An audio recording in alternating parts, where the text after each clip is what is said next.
오늘 신명기 22장 한번 보시겠습니다. 22장 우리 5절부터 12절까지 같이 한번 봤으면 좋겠는데요. 5절부터 12절까지 다양한 규례의 말씀들이 이렇게 나오고 있는데요. 어떤 규례의 말씀들인지 5절부터 12절까지 우리 같이 한번 읽었으면 좋겠습니다. 여자는 남자의 의복을 입지 말 것이요 남자는 여자의 의복을 입지 말 것이라. 이같이 하는 자는 내 하나님 여호와께 가증한 자이니라. 길을 가다가 나무에나 땅에 있는 새나 보금자리에 새 새끼나 알이 있고 어미새가 그의 새끼나 알을 품는 것을 보거든 그 어미새와 새끼를 아울러 취하지 말고 어미는 반드시 놓아줄 것이요 새끼는 취하여도 되나니 그리하면 너가 복을 누리고 장수하리라. 내가 새 집을 지을 때에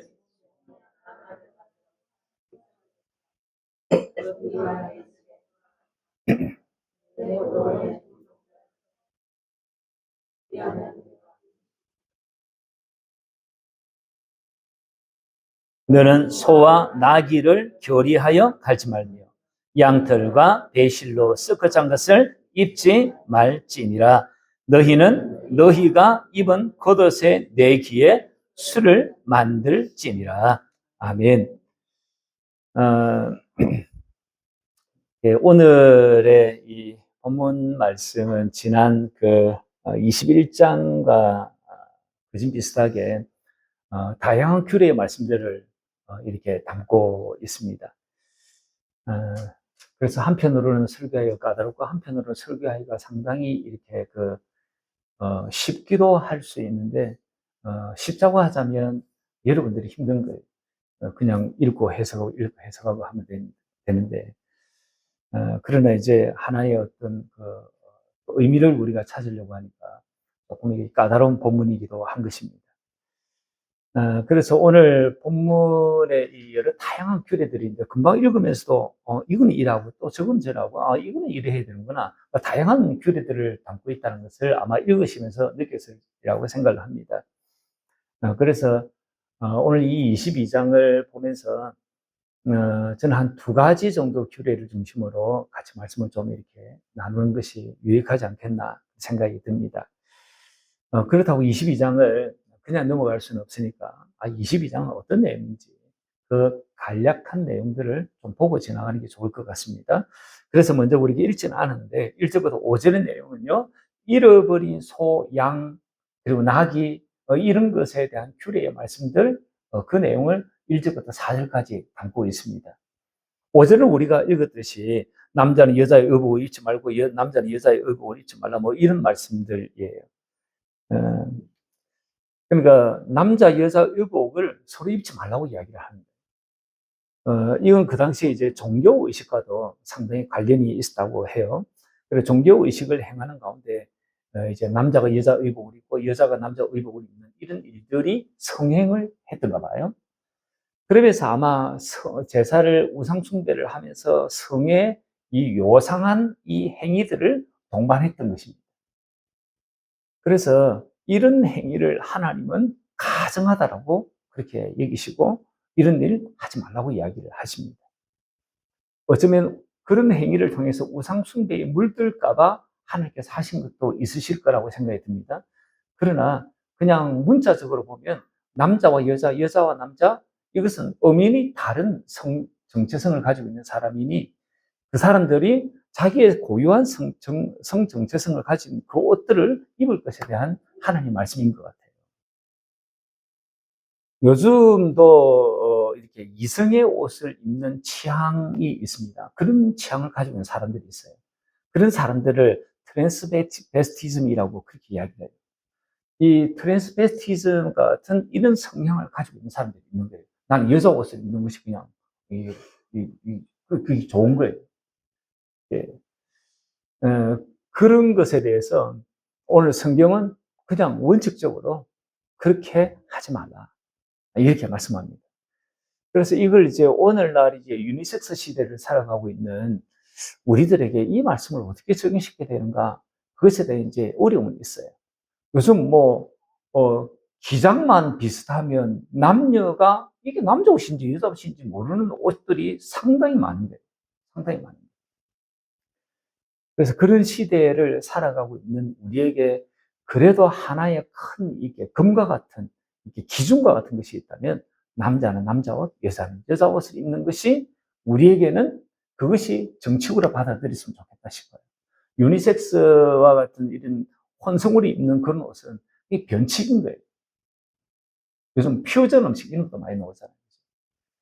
그래서 뭐 이런 음식이 뭐 음식의 다양성을 또 새로운 음식 그 섞으면서 새로운 음식을 추구하는 것도 있겠지만 그러나 성경은 그렇게 막 섞는 것보다는 그냥 뭐 중식이면 중식, 한식이면 한식, 양식이면 양식 이런 것을 훨씬 더 그게 하나님의 성품에 맞는 거예요.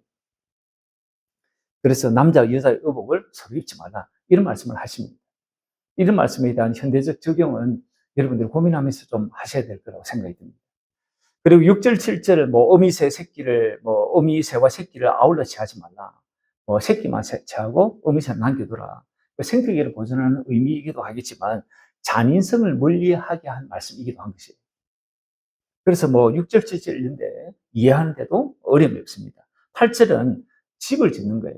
그 지붕에 난간을 좀 만들라는 거예요.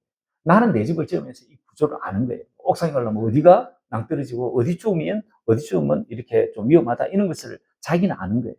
근데 이웃이 놀러 와가지고 지붕에 혹시나 뭐가 올라가가지고 지붕에서 뭔가 이렇게 올라간 것을 이렇게 건진다고 올라가가지고 난간이 제대로 쳐져 있지 않을 때는 그 떨어져가지고 어림을 겪을 수 있는 거예요.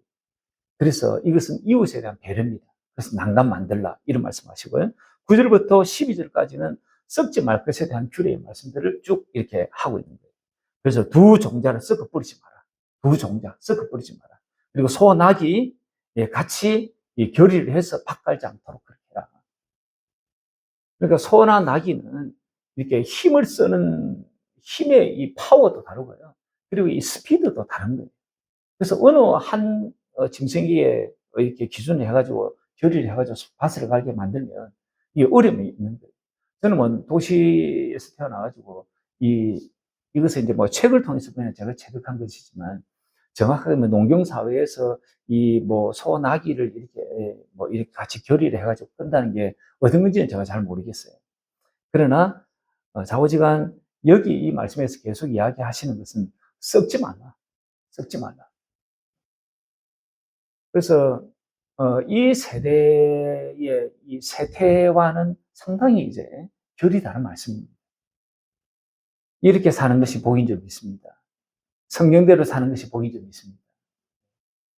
뭐 사람들이 상당한 지혜가 뭐 있을 것 같은데 그렇지 않습니다. 그냥 단순하게 단순하게 단순하게 말씀 앞에 반응하는 것이 가장 복음적입니다. 그리고 13절부터 30절까지 이 긴 내용에 어떤 내용들을 주로 다루냐면 성에 대한 규례의 말씀들을 다루고 있어요. 성에 대한 규례의 말씀들. 요거는 이제 좀 보면서 그렇게 우리 세부적으로 좀 봤으면 합니다. 그래서 우리가 두 부분을 집중적으로 좀 볼 텐데 첫 번째 부분은 1절부터 4절의 내용이에요. 그리고 나머지 부분은 13절부터 30절의 이 긴 내용, 많은 내용을 갖고 있는 이 성에 대한 규례, 이 말씀들을 오늘 좀 봤으면 합니다. 먼저 볼 것은 1절부터 4절의 이 내용인데요. 이웃의 잃어버린 소, 양에 대한 규례예요. 1절 한번 보시죠. 1절에 이런 내용이 있는 거예요. 1절 한번 보겠습니다. 같이 한번 보겠습니다. 시작. 내 형제의 소나 양이 길 잃은 것을 보거든 못 본 채 하지 말고 너는 반드시 그것들을 끌어다가 내 형제에게 돌릴 것이요. 길 잃어버린 소, 양, 이거 보거든 못 본 채 하지 말고 그것을 끌어다가 내 형제에게 찾아줘라고 이야기를 하시는 거죠. 그리고 2절 한번 보시죠. 2절은 이런 말씀입니다. 내 형제가 내게서 뭐 멀거나 또는 너가 그를 알지 못하거든. 이 짐승의 주인이 먼 거예요. 찾아주려고 하니까 그 집 먼 거예요. 그리고 어떤 짐승은 주인을 모르는 거예요. 그랬을 때 그 짐승을 내 집으로 끌고 가가지고 내 형제가 찾기까지 내게 두었다가 그에게 돌려주라고 말씀을 합니다. 이렇게 하라고 이야기를 합니다. 이렇게 하라고. 만약에 이 소양, 잃어버린 소양을 집이 멀어요. 그리고 또 몰라요. 그러면은 자기 집에 가가지고 이 짐승이 그냥 짐승입니까? 살아있는 짐승인 거예요. 이 살아있는 짐승은 때가 되면 허기가 지는 거예요. 그래서 먹이고, 뭐, 이렇게 돌봐주고 그렇게 해야 되는 거예요. 아니, 길 잃어버린 소양, 이거 자기 집에 데려가가지고 주인이 찾아올 때까지 그렇게 하라고 이야기하는 거예요. 참. 그렇게 하라고 이야기해요. 그리고 3절 한번 보시죠. 3절 같이 한번 읽어보겠습니다. 시작. 낙이라도 그리하고 의복이라도 그리하고 형제가 잃어버린 어떤 것이든지 너가 얻거든 다 그리하고 못 본 채 하지 말라고 이야기해요. 의복이 그 당시에는 재산이었습니다. 상당한 재산이었습니다. 그래서 잃어버린 의복을 네가 만약에 누가 죽었거든 그렇게 하라고도 말씀하십니다. 4절은 또 이런 말씀을 하는 거예요. 내 형제의 낙이나 소가 길에 넘어진 것을 보거든 못 본 채 하지 말고 너는 반드시 형제를 도와서 그것들을 일으킬지어다 이렇게 말씀을 하시는 거예요. 낙이 소 짐을 잔뜩 실은 것이에요. 근데 이놈이 힘이 없어 그냥 주저앉아 버린 거예요. 어쩌면 짐이 뭐 너무 무거워가지고 이 낙이 그냥 주저앉은 거예요. 그러면 이 형제를 도와가지고 이 낙이 소를 다시 일으키려고 하면 짐도 다시 부려야 되고요. 그리고 이 낙이 새끼를 이제 주저앉은 것을 일으키려고 하면 좀, 뭐, 먹이도 좀 줘야 되고, 조금 쉬게도 해야 되고, 다시 일으킬 때 아마 이 주인 형제와 더불어서 같이 힘을 써야 될지 몰라요. 수고해야 될지 몰라요.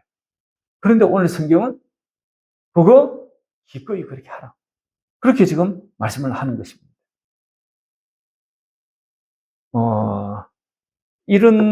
최근에 이런 일이 있었습니다. 우리나라 서울 송파구 한복판에서 한 남성이, 이 다수의 행인이 지켜보는 가운데 일방적으로 폭행을 당한 사건이 있었습니다. 다수의 사람이 이 한 사람이 폭행당하는 것을 그냥 지켜봤던 거예요.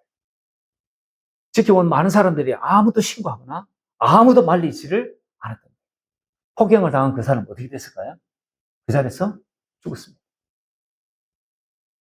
미국에서도 1964년에 뉴욕 한복판에서 캐서린 키티 제노비스라고 하는 여성이 개한에게 폭행을 당한 거예요. 그리고 그 폭행을 당하는 가운데 그 현장을 지켜봤던 사람이 38명이나 되었다고 합니다. 그럼에도 아무런 신고나 아무런 어떤 조치를 취하지 않았던 거예요. 간섭하지 않았던 거예요. 이 사건을 계기로 이런 말이 나왔습니다. 방관자 효과. 다수가 범죄 현장을 목격하고도 개입하지 않는 현상을 두고 하는 말입니다. 이 사건 이후로 미국에서 이 사건 이후로 이제 시민의식이 많이 계몽이 되고 또 우리나라에도 송파구에 이런 일들로 인해 가지고 한 10여 년 전의 일이지만 많이 이제 우리도 의식이 많이 좀 깨어나기도 그렇게 했죠. 그러나 우리 마음 한켠에 엄연히 들어와 있는 사실 중에 하나가 뭡니까? 괜히 엮이지 마라. 괜히 엮이지 마라. 그런 사람, 누가 일방적으로 맞고 있고, 일방적으로 여자애가 어떤 남자에게 폭행을 당하고 있는 엮이지 마. 이거 우리 속에 있는 엄연한 사실 아닌가요? 쉽게 목격자 진술하지 않습니다. 정인으로 서달라고 하지만 그 자리를 될 수 있으면 피하려고 하는 게 요즘 우리 아닌가요? 왜일까요? 내가 피해를 입을 수 있기 때문에 그렇습니다. 괜히 엮여가지고. 그리고 또 귀찮아요. 그리고 뜻될 게 없어 보이기 때문에 그렇습니다. 그런데 오늘 성경은 엮이기도 싫어하는, 그래서 괜히 피해를 입을까봐 주저하는 현대인들에게 만만치 않은 말씀입니다. 아담과 하와 이후에 이심이 본성이 되어버린 우리 인간입니다. 이기심이 본성이 되어버린 인간. 이용 가치가 있을 때는 나긋나긋해지는 게 우리 사람입니다. 상대에게 별로 덕을 보려고 하지 않고, 상대에게 덕을 보려고 하지. 굳이 내가 손해보는 인간, 덕이 안 되는 사람 보려고 하지 않는 게 사람입니다. 그런데 성경은 오늘 우리에게 이런 말씀을 하는 거예요. 못 본 채 하지 마라. 못 본 채 하지 마라. 어느 날 예수님께서 이런 비유의 말씀을 하십니다. 어떤 사람이 예루살렘에서 여리고로 내려가는데 강도를 만나. 그 강도가요, 옷을 벗기고요, 그리고 때려서 거의 죽게 된 것을 버리고 간 거예요. 때마침 한 제사장이 그 옆을 지나가게 됩니다. 그 제사장 그 길로 지나가다 그를 보고는 그냥 피하여 갔고, 이렇게 성경이 말씀하고 있습니다. 그리고 또 한 레위인도 그 옆을 지나갔습니다. 한 레위인 역시 이 제사장과 똑같았습니다.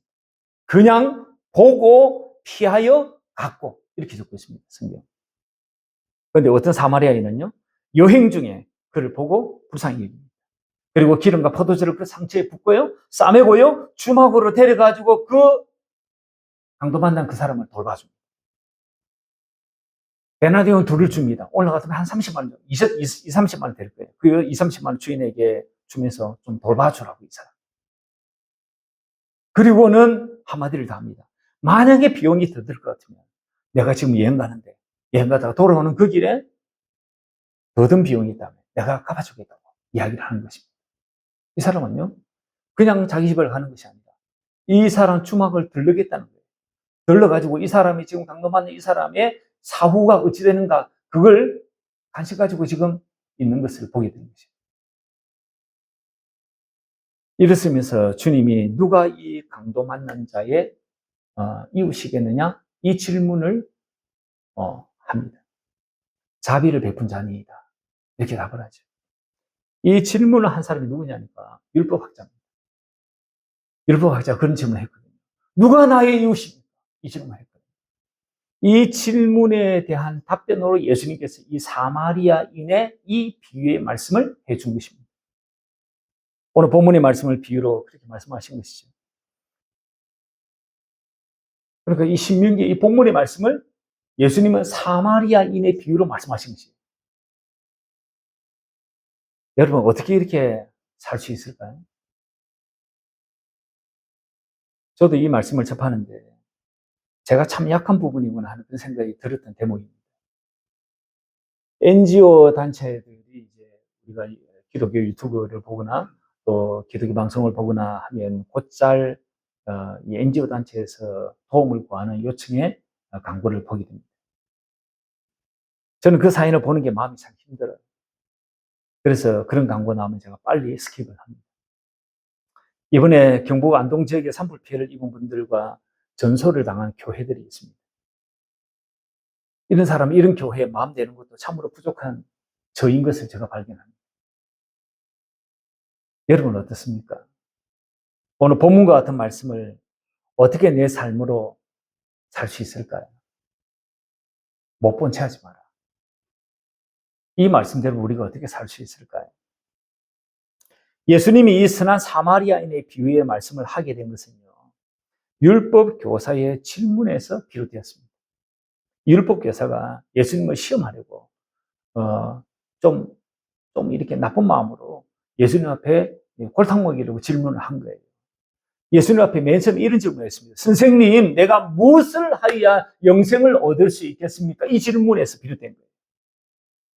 그랬더니 예수님께서 뭐라고 답을 했냐니까 누가복음 10장 26절부터 29절 저렇게 답을 한 거예요. 우리 같이 한번 읽어보겠습니다. 시작. 예수께서 이르시되 율법에 무엇이라?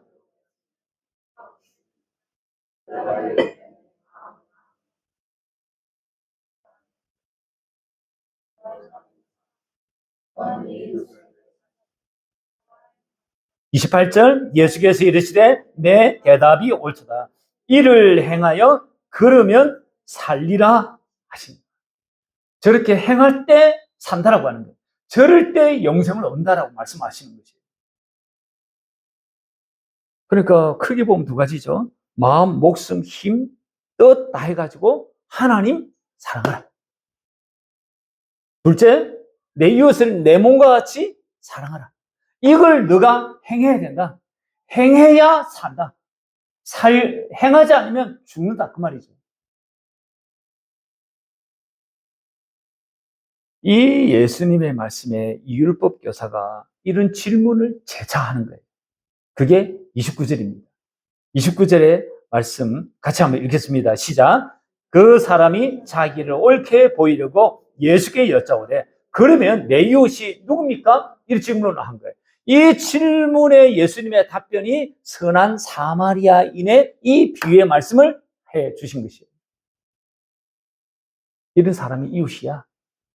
이런 사람이 강도 맞는 사람의 이웃이지 않겠니? 그래서 내 몸과 같이 사랑한다는 것이 뭔지를 보여주신 것이에요. 여러분, 이 강도 만난 자의 이웃이 누구겠습니까? 자비를 베푸신 우리 예수님을 사실은 말씀하시는 거예요. 그래서 여러분, 예수님을 사랑할 때 예수님의 마음을 가질 수가 있고요. 예수님처럼 이룰 수 있음을 보여주는 말씀이 선한 사마리아인의 비유의 말씀입니다. 예수님을, 하나님을 마음과 목숨과 힘과 뜻을 다해 사랑해야지 되는 거예요. 사랑할 수 있기를 주의 이름으로 축원합니다. 그러기 위해서 주님을 봐야 합니다. 성령으로 성경 안에서 주님의 이 마음을 아셔야 합니다. 예수님의 십자가의 그 사랑과 은혜의 마음을 보셔야지 우리도 이룰 수 있습니다. 어떤 상황, 어떤 문제, 우리가 사노라면 막 발생을 하는 거예요. 그리고 어떤 사람과의 관계, 그런 것들이 우리 속에 막 일어나는 거예요. 그럴 때 우리는 여러 다양한 문제들로 인해서, 여러 다양한 사람과의 관계에 의해서 우리가 힘들어요. 그럴 때 그 상황과 그 사람을 두고, 그 문제를 두고 기도하시는 것이에요. 기도하시면 성령께서 그 상황, 그 사람, 그리고 그 문제와 유사한 사건 가운데, 유사한 사건으로 성경 가운데 그 유사한 사건으로 성경 가운데 우리 성령님이 우리를 이끌어 가세요. 생각나게 하신다. 거기서 성령님이 내 사건, 문제, 사람과의 관계, 그것과 유사한 상황 가운데로 우리를 이끌어 가셔서 그 상황, 문제, 사람과 비슷한 그 상황을 딱 보게 만들어요. 그러면 주님을 보면 주님의 마음이 보여요. 주님의 마음이 보여야 해요. 그 주님의 마음이 보여야 주님의 마음이 내게 흘러 들어오는 거예요. 그 마음으로 그 문제를 보고 그 상황을 보고 그 사람을 보면 주님처럼 대할 수가 있는 것입니다. 그러니 주님을 자꾸 보셔야 합니다. 제가 똑같은 말을 제가 계속 하는 것입니다. 그리고 주님의 마음 가운데 주님이 말씀하세요. 그래서 마태복음 13장 16절에 이런 말씀하는 거예요. 너희 눈은 봄으로, 너희 귀는 들음으로 복이 있도다. 이 말씀. 지금 이 제자들은요, 누굴 보냐고? 지금 주님을 보는 거예요. 주님을 보고 주님이 하시는 말씀을 듣는 것이에요. 그래서 육신으로 오신 예수님을 제자들이 볼 때는 육신으로 오신 그 예수님을 봐야 하는 것이에요. 그런데 지금은 주님이 살려주는 영으로 우리 가운데 그리스도의 영으로, 아들의 영으로, 예수의 영으로, 보혜사로, 하나님의 영으로 우리 가운데 오신 것이에요. 그래서 이제는 육신의 눈으로 주님을 못 봐요. 마음의 눈으로 주님을 보는 것이에요. 그래서 그렇게 마음의 눈으로 보는 사람, 마음의 귀로 듣는 사람, 그 사람이 복이 있도다. 이렇게 말씀하시는 것입니다. 이렇게 하셔야지 주님의 마음이 내게 흘러들어온 주님의 마음 안에서 주님이 말씀하시는 것을 듣고 내 양은 내 음성을 들으며 나는 그들을 하며 그들은 나를 따르느니라. 주님의 음성을 듣지 못하면 주님을 따를 수가 없어요. 내 욕심, 내 결단, 내 용기, 내 의지, 그것을 주님 따를 수 있으면 예수님 오실 필요가 없는 것이에요. 그래야 오늘 이 신명기의 이 말씀 못 본 채 하지 않을 수 있습니다. 근데 저와 여러분이 이렇게, 특히 이제 제가 이제 이런 말씀을 막 전하잖아요. 그래서 여러분이 제 삶을 막 보는 거예요. 제 삶을 막 보면, 제 삶을 보면, 제 삶의 모든 정황 가운데 저 예수님처럼 살면 얼마나 좋을까요? 근데 제가 그렇게 살 수 없어요. 그러면 이 말씀이 어찌 되느냐?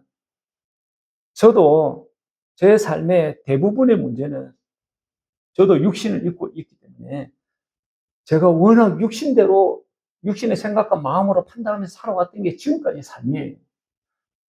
갑자기 안 바뀌어요. 그래서 어떤 문제가 되게 이렇게 내게 받쳐올 때, 문제가 내게 크게 다가올 때, 그때는 내가 진짜 하나님 앞에 기도 많이 하겠죠.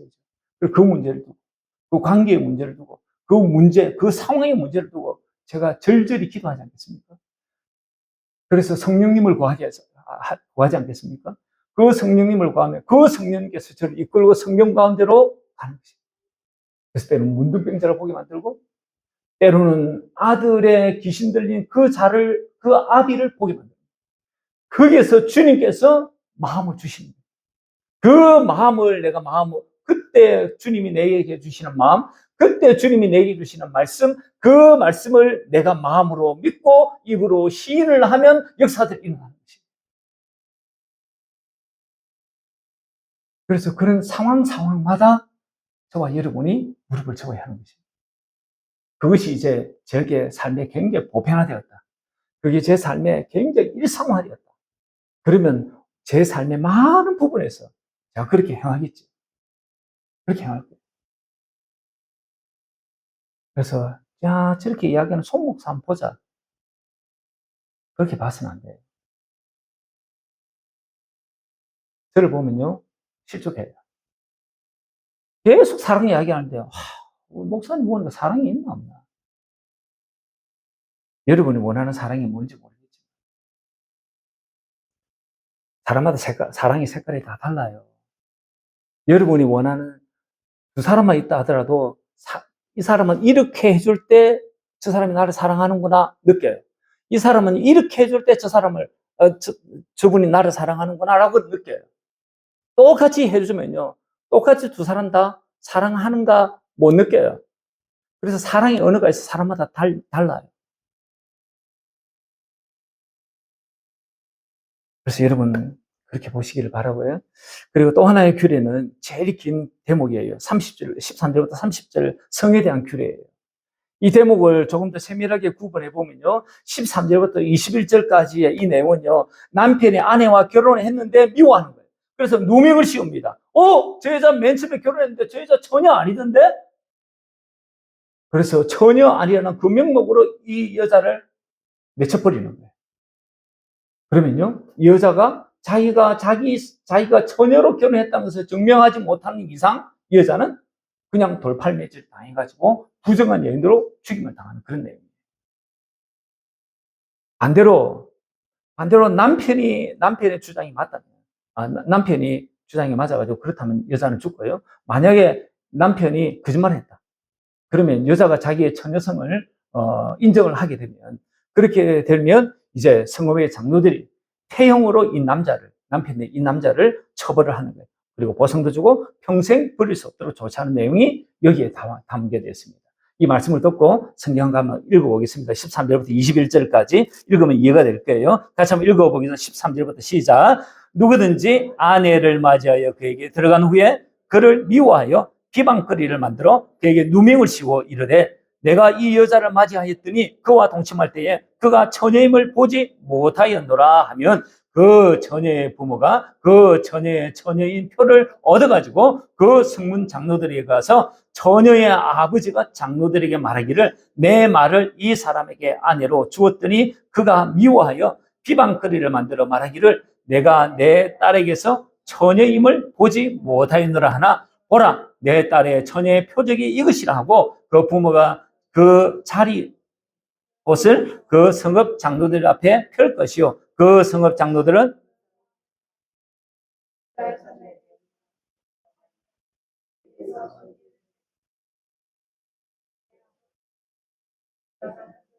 평생에 버릴 수 없는 아내가 되게 하려니와 그 일이 참되어 그 처녀에게 처녀의 표적이 없거든 그 처녀를 그의 아버지 집 문에서 끌어내고 그 성읍 사람들이 그를 돌로 쳐 죽일지니 이는 그가 그의 아버지 집에서 창기 행동을 하여 이스라엘 중에서 악을 행하였습니다. 너는 이와 같이 하여 너희 가운데 악을 제할지니라. 그러니까 쭉 읽으면서 이해가 다 되셨어요, 생각합니다. 그리고 22절부터 27절까지의 내용은요, 약혼한 남자가 성읍에서 동침을 한 거예요. 그럴 경우는 성읍에서 만약에 그랬다면 두 연놈 다 돌로 쳐 죽이라고 말씀합니다. 그리고 들에서 만약에 그랬다면 여자는 살려주고 남자만 죽이라고 말씀하는 규례의 말씀입니다. 이 말씀을 제가 전에 한번 한 적이 있기 때문에 그냥 넘어가도록 하겠습니다. 28절, 29절 한번 보시죠. 약혼하지 아니한 남자가 동침하면 결혼하게 하라는 규례의 말씀입니다. 28, 29절 말씀 같이 한번 읽어보겠습니다. 시작. 만일 남자가 약혼하지 아니한 처녀를 만나 그를 붙들고 동침하는 중에 그 두 사람이 발견되면 그 동침한 남자는 그 처녀의 아버지에게 은 50세겔을 주고 그 처녀를 아내로 삼을 것이라. 그가 그 처녀를 욕보였은즉 평생에 그를 버리지 못하리라. 약혼도 하지 않은 두 남녀인 거예요. 그런 경우 그런데 둘이가 동침하는 것을 본 거예요. 그러면 결혼하게 해라고 하는 그런 규례의 말씀입니다. 그리고 이제 마지막 이제 30절은 이제 아버지 여자를 범하지 말 것을 규정한 규례가 마지막 30절에 적혀 있습니다. 그러니까 자기 친어머니가 아니고 아버지 여자 첩이든지 후처든지 그런 경우 그 후처 그렇다 할지라도 취하지 말 것에 대해서 말씀하는 규례입니다. 오늘날의 여성을 보면 여성들이 이 본문을 보면 속 터지는 그런 말씀일 수 있습니다. 이 당시만 하더라도 여성의 인권이라고 하는 것은 남자에게 예속되어 있었습니다. 그래서 그 집안에 남자가 없이는 여자가 살 수 없었고요. 아들이 없이는 그 여자는 살 수가 없었습니다. 생계수단이 없었습니다. 그런 때에 이 말씀이 이렇게 선포가 된 것이에요. 그런 시대에 이런 율법의 규례들은요, 그 당시로는요, 상당히 파격적인 말씀이었다는 것을 염두에 두시고 이 본문을 보셔야지 이해가 되는 부분입니다. 그리고 처녀성이 상당히 중요하게 다루어지고 있다는 것을 볼 수 있지 않습니까? 처녀성이 없으면 까딱까딱 그냥 돌팔매질 당해가 죽을 수도 있는 것이에요. 혼전 순결이 목숨같이 중요했다는 거예요. 요즘 우리 아들, 딸들이 이런 말씀을 하면요, 굉장히 시대착오적인 발상이라고 이야기합니다. 그러나 혼전 순결을 잃어버린 배우자를 맞이한다라고 하는 것은요, 서로 간에요, 존중, 신뢰, 그것이 근본적으로 흔들리는 중요한 원인이 된다는 것을 기억하셔야 합니다. 차량을 몰다가 속도 위반을 하잖아요. 그럼 벌금을 내요. 혼인 전에 성관계를 하면요, 속도 위반이에요. 벌금을 물습니다. 하나님이 사람이 물리지는 않겠지만 서로 부부간에 그 대가를 치게 됩니다. 존중과 신뢰가 근본적으로 흔들릴 수 있다는 것을 기억하셔야 합니다. 그래서 속도 위반 하지 않기를 총각 되신 우리 여러분, 처녀 되신 여러분, 오늘 우리 딸밖에 없으리라고 생각을 했는데 또 한 딸이 있고 또 한 아들이 있어가지고 얼마나 감사한지 모르겠습니다. 들을지어다 귀 있는 자는 오늘 이 본문을 보면서 성에 관한 말씀을 잠시 나누는 것이 좋을 듯 합니다. 대부분의 크리스찬들에게 성, 다른 말로 섹스라고 합니다. 이건요, 부정적인 느낌, 그리고 제약된 느낌이 많은 그런 단어입니다. 그래서 피하는 경향이 있고, 그래서 성과 무관한 삶을 사는 삶이 마치 거룩하게 사는 삶인 것처럼 그렇게 인식되는 경향이 우리 기독교에는 없지 않아 있습니다. 그러나 성은요, 사탄의 창조물이 아니에요. 성은요, 하나님이 창조하신 창조물이에요. 하나를 둘로 만드시고 다시 둘을 하나로 되게 하는 연합. 이것을 교회의 비밀로 알게 하셨습니다. 성은요, 육체적인 행위지만 동시에 영적인 일이고 거룩한 행동이에요. 얼마나 언제까지 성이 있어야 할까요? 죽기 전까지. 죽기 전까지. 필요한 게 성입니다. 부부가 성생활을 통해서 누리는 기쁨은요, 하나님이 주신 아주 귀한 선물이라는 사실을 잊어서는 안 됩니다. 사탄이 성적으로 유혹하기 힘든 사람, 어떤 사람일까요? 성적으로 유혹하기 힘든 사람. 흔히들 생각하기에 기도 많이 한 사람, 경건한 사람일 거라고 생각하시죠? 아니요. 부부간의 성생활을 통해서 기쁨과 만족을 누리지 못하는 사람입니다. 그런 사람은 사탄이 성적으로 유혹을 많이 하는 것입니다. 가톨릭의 수도원 지하에는요, 유아들의 시신이 절벽한 것입니다. 왜 그럴까요? 교황의 성추문이 끊이지 않는 이유가 뭘까요? 그것도 유아 성추행. 대단한 머리 쓰고 이렇게 대단한 것처럼 아주 그렇게 보이지만, 그러나 그 이면의 삶은요, 우리가 상상하지 못할 만큼 힘든 삶이에요. 성은요, 어, 어, 하나님께서 성은 창조하시기 때문에 하나님께서 만드신 그 성을 무시해서는 안 돼요. 그래서 신부들, 수녀들, 교황, 이런 사람들요, 자기에게 특별히 이 독신의 은사가 있으면 모르겠지만 그렇지 않은 경우는 하나님의 창조를 무시합니다. 그래서 이상한 문제들이 막 생겨나는 것이에요. 땡종들은 어떻게 할까요? 서들은 어떻게 할까요? 서들도요, 굉장히 이 부분이 힘든 것입니다. 홍대에 거리에 가면 유성처치라고 있습니다. 제가 우연찮게 이제 교회를 이렇게 제가 기독교 이제 영상을 제가 많이 보지 않겠습니까? 그러다 보다 보니까 이제 유성처치에, 홍대 거리에 있는 유성처치 교회에 한 청년이 간증을 합니다. 이 청년은 18세까지 모태 신앙이었습니다. 그리고 18세까지 이제 교회를 쭉 다니다가, 그러다가 이제 그때부터 이제 신앙을 떠나가지고 30세 때까지 방황을 한 거예요. 자기의 이 허기진 마음을 여자로 채운 것이에요. 그래서 많은 여자를 자기가 만났다. 그리고 많은 여자를 통해서 사랑을 나눈 것이에요. 그런데 그이가 고백하기를, 거기에는 내가 바라는 사랑이 없었습니다. 그래서 어릴 때 모태에서 받았던 그 신앙, 예수님이 생각나더라고요. 성은요, 하나님 안에서, 부부 안에서 아름다운 것입니다. 미국 하버스코프닷컴이라고 하는 전 세계 지하 경제에 관한 데이터를 제공하는 민간 단체가 있습니다. 이곳에서 발표됐는데 한국의 성매매 시장이 2015년도에 얼마였냐니까 13조 5천억이 넘었다고 해요. 근데 제가 최근 데이터, 22년 데이터를 보니까 22년 데이터는요, 37조라고 합니다. 37조. 성매매 시장의 시장 규모가 37조. 그러니까 한 3배 정도 점핑을 한 거예요. 우리보다 상위권에 있는 나라가 어느 나라들이냐니까 중국, 그 다음에 스페인, 일본, 독일, 미국, 그 정도라고 해요. 한국보다 인구가 훨씬 많은 것을 감안한다면 우리나라의 성매매 시장의 규모가 상당하다는 것을 알게 됩니다. 하나님이 사람을 창조하신 이후에 가장 먼저 주신 명령이 뭐냐니까 생육하고 번성하는 거예요. 생명과를 따먹어라, 선악과를 따먹어라, 따먹지 말라, 이런 말씀을 먼저 하시기 이전에 생육하고 번성하라는 명령을 우리에게 먼저 주신 거예요. 생육하고 번성할 수 있는 유일한 길은요, 남녀 간의 섹스를 통해서 하는 것이에요.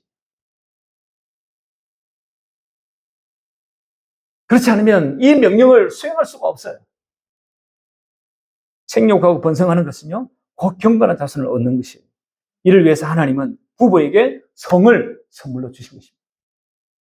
예수님과 교회 사이에 그 어떤 것이 끼어들면 안 되는 것처럼 부부 사이에도 그 어떤 다른 누군가가 끼어들면 안 돼요.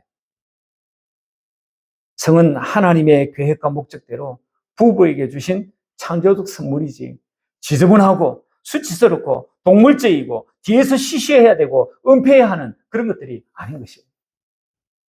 그렇다면 부부의 성 어떤 이해가 필요할까요? 어느 조사에 따르면 섹스리스 부부가 한국의 36.1%에 해당된다고 합니다. 부부인데 섹스하지 않는 거예요. 부부인데 성관계하지 않는 것이에요. 그런 부부를 섹스리스 부부라고 이야기를 합니다. 그런 부부가 세상 중에 한 쌍이 그런 가정이에요. 1년에 섹스리스 부부가 1년에 10회 이상의 부부관계를 하지 않는 것을 섹스리스 부부라고 그런다고 그래요.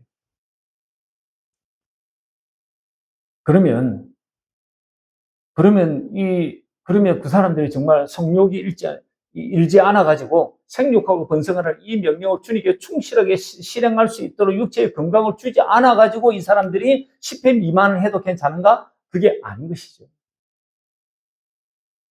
생육과 번성할 만큼 주님이 우리에게 건강한 육체를 주면 우리 안에 그런 것이 성욕이 당연히 일어나는 것이에요. 근데 그거 어떻게 표출했을까요? 그래서 나오는 불거지는 문제가 외도, 불거지는 문제가 불륜, 불거지는 문제가 성매매, 불거지는 문제가 성추행, 변태적 성도차증 이런 것들이 생겨나는 것이에요. 나이가 들면 또 다를 것입니다. 그래서 나이가 들면 이게 횟수가 확 줄겠죠. 그럼에도 불구하고 건강한 부분, 또 자신이 건강해지려고 하면 정기적으로 부부 관계를 해야 하는 것입니다. 부부의 성관계는 주 안에서 몸과 마음을 보듬는 전인격적인 연합입니다. 부부가 서로 만족스러운 성생활을 영위할 때 서로가 더욱 친밀해지고 하나됨을 확인하게 되고 천국의 기쁨을 누릴 수가 있습니다. 어떤 부부는 부부관계를 통해서 오히려 공허감을 더 많이 느끼는 부부가 있다고 해요. 친밀감은 고사하고 오히려 공허감을 더 많이 느끼는 부부가 있다고 해요.